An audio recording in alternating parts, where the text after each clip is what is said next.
everyone, welcome to BrickVault. My name's Jack. Today we are reviewing a Marvel superhero set, specifically a Spider-Man one. This is Doc Ock's Tentacle Trap. This set is recommended for ages 7 to 14. It is set number 76059 and it has 446 pieces. Included are 5 minifigs. There is Doc Ock, Vulture, Captain Stacy, White Tiger, and of course Spider-Man. There's one pretty strange looking robotic build, which I'm assuming is the Tentacle Trap. And there's also a nice little build for a police boat, and it looks like Spider-Man gets a surfboard. All right, let's see what's inside the box. So inside the box, we've got 3 bags here, 1 comic book, 1 pretty decent sized manual, at least for the number of parts included, and 1 set of stickers. This looks like a pretty easy set. Let's get started.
Okay then, the set is complete, and let's check out the minifigs first. Here is Doc Ock himself, and I think he's got some of the best detailing out of any of the minifigs here. This is very accurate to what he looks like in the comic book, with some relatively simple printing on the torso and dual molded legs with no printing. He comes with 2 good expressions. I really like the sunglasses on there, and he also has this piece that goes on his neck and back. And I'll show these on the Octobot later, but you can detach the tentacles from his main big robot and put them on, and this is actually a very accurate depiction of Dr. Octopus. These tentacles are all very posable, but I'll get into that a little bit later when we check out the Octobot. But here's the next minifig. We've got White Tiger. Now, it kind of made sense for Doc Ock to not have any printing on his legs, but White Tiger probably would have benefited quite a bit if there was some printing there. The torso and face have some really nice designs, though they are pretty simple, and I think she's most easily recognizable with both the head mold and the piece used for her ponytail. And here's our next minifig, probably one of the stranger looking supervillains I think I've seen. They did him pretty well. He's got a lot of nice detailing for that old man disgruntled face. When you look closely, you can even see some spots there, as well as some crow's feet by the eyes. Like White Tiger, I think this minifig could have benefited again with printing for the legs, but then again, there really isn't that much going on for detailing with his suit when you look at the comic book art. He's got a really nice single mold piece for the wings, and here is our minifig for Captain Stacy. He's got the Doctor Who hairpiece that has that widow's peak, 2 pretty decent expressions, and a pretty good police print for the torso. And here's our last guy. I saved Spider-Man for last. He is not very unique. In fact, this guy has come out in 11 different sets, but he is decent enough, and he actually comes with some cool accessories for this set. This round of Marvel sets has given Spider-Man this sort of web shooting ability. Those are some new parts, which is kind of cool. And in this set, he comes with his own Spider-Man surfboard. It's a regular mold for a surfboard with a couple of little stickers that kind of give it the Spidey symbol. And with the surfboard, you can attach this white rope, which is his sort of web shooting ability. And this can be fitted on the back end of Captain Stacy's motorboat. Extremely simple build for the motorboat, by the way. Aside from the control console, the only other details really on it are the searchlights in the front with the single stud gun. And this, of course, is the only line of defense against the Octobot.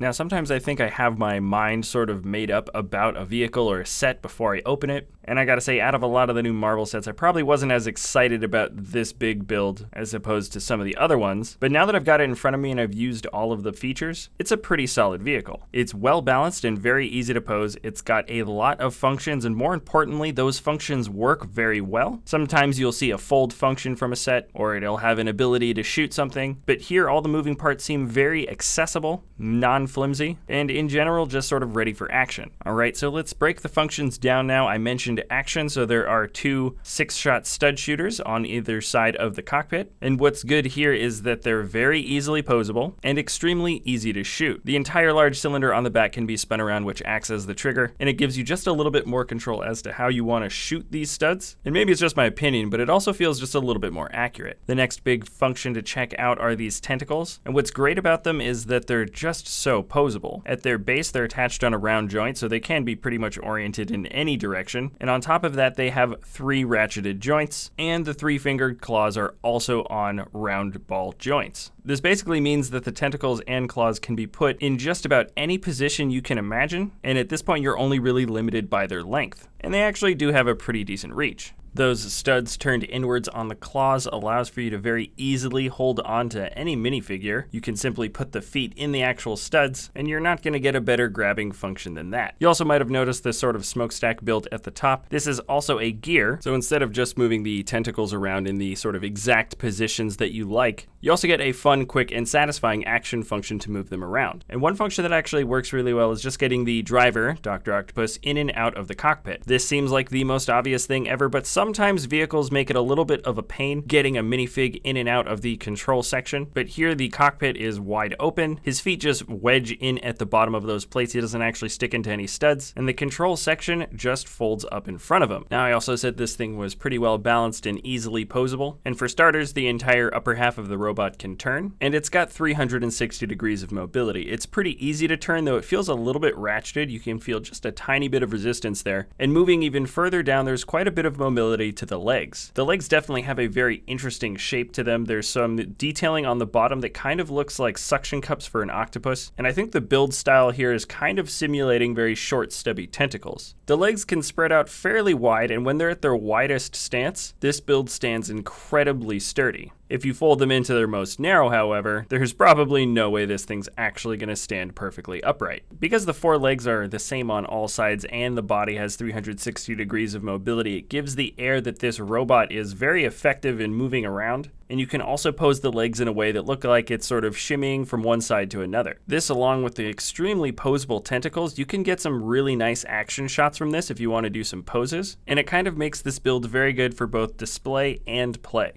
So here's the entire set together. I'm happy with the minifigs. We got some obscure characters. I would have liked maybe a little bit more detailing on some of them, but I was most looking forward to Dr. Octopus, and I think they did him the best. I'm really happy that we got a very sort of successfully functional vehicle. All the actions seem to work very well. Nothing is flimsy. And it's kind of nice that we have a set here that focuses mostly on the bad guys. The big vehicle is for the bad guys. We get an even number of bad guy to good guy minifigs. And that in itself is pretty unique, and I wouldn't mind seeing more sets that are skewed this way in the future.